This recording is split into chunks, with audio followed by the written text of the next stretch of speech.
આજે આપણે બનાવીશું ચોકો લાવા કેક. સૌપ્રથમ એક તપેલીમાં 1 ગ્લાસ પાણી લઈશું, એને ઉકળવા મૂકીશું. ત્યાર પછી મેં ડેરી મિલ્ક ચોકલેટ લીધી છે. જો તમને બીજી ગમે તો તમે લઈ શકો છો. હવે આપણે ચોકલેટના ટુકડા કરી લઈશું. હવે તપેલીમાં પાણી ઉકળી ગયું છે, એના ઉપર આ ચોકલેટ મૂકી દઈશું, જેથી આપણી ચોકલેટ ગરમ થઈ જાય, મેલ્ટ થઈ જાય. અને ગેસ ધીમો રાખવાનો, જેથી પાણી ઉકળે નહીં.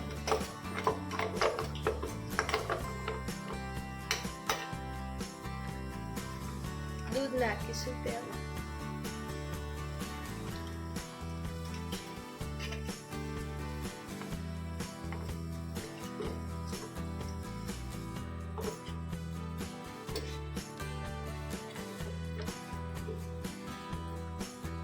જોઈ લો, આવી થઈ ગઈ છે આપણી ચોકલેટ. તો હવે આપણે ગેસને બંધ કરી દઈશું. હવે એક મિક્સર જાર લઈશું, તેમાં ઓરિયો બિસ્કિટ લઈએ. તમને જે બિસ્કિટ ગમે તેવા લઈ શકો છો.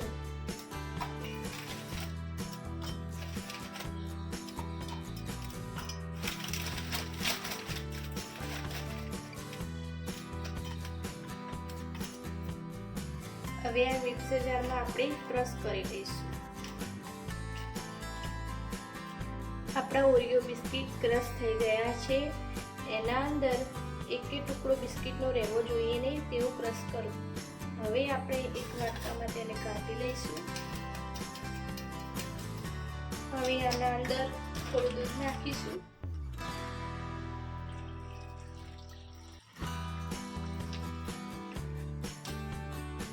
અને સરસ રીતે મિક્સ કરી લઈશું. ત્યાર પછી થોડા બેકિંગ સોડા નાખીશું, જેથી આપણી ચોકો લાવા કેક ફૂલે. અને 2 મિનિટ સુધી હલાવીશું. હવે આના અંદર થોડું તેલ લગાવીશું.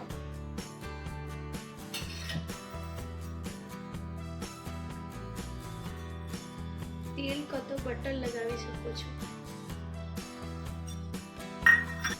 તેના ઉપર હવે ઓરિયોનું જે આપણે બેટર બનાવ્યું હતું તે નાખીશું.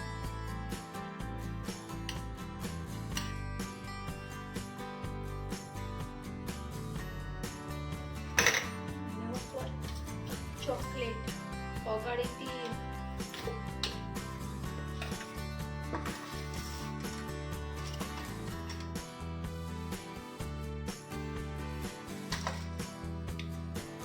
ચારે બાજુ સરસ રીતે ચોકલેટને સરખી રીતે વ્યવસ્થિત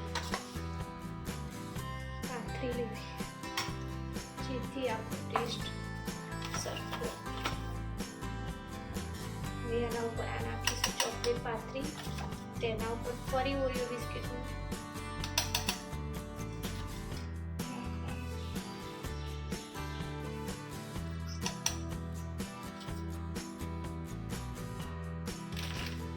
હવે એક કઢાઈમાં મીઠું નાખીશું.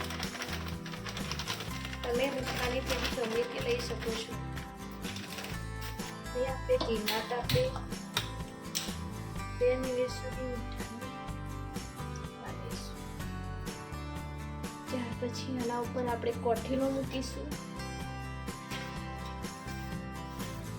ડીશ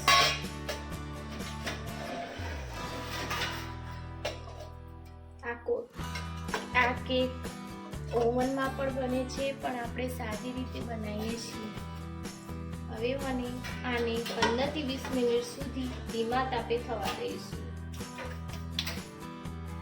તો અડધો કલાક થઈ ગયો છે. તો આપણે હવે સીધું ઊંચું કરીને જોઈશું, ચેક કરશું કે આપણી ચોકો લાવા કેક બની કે નહીં. તો ચોકો લાવા કેક બની ગઈ છે. તો ગેસ બંધ કરી દઈશું.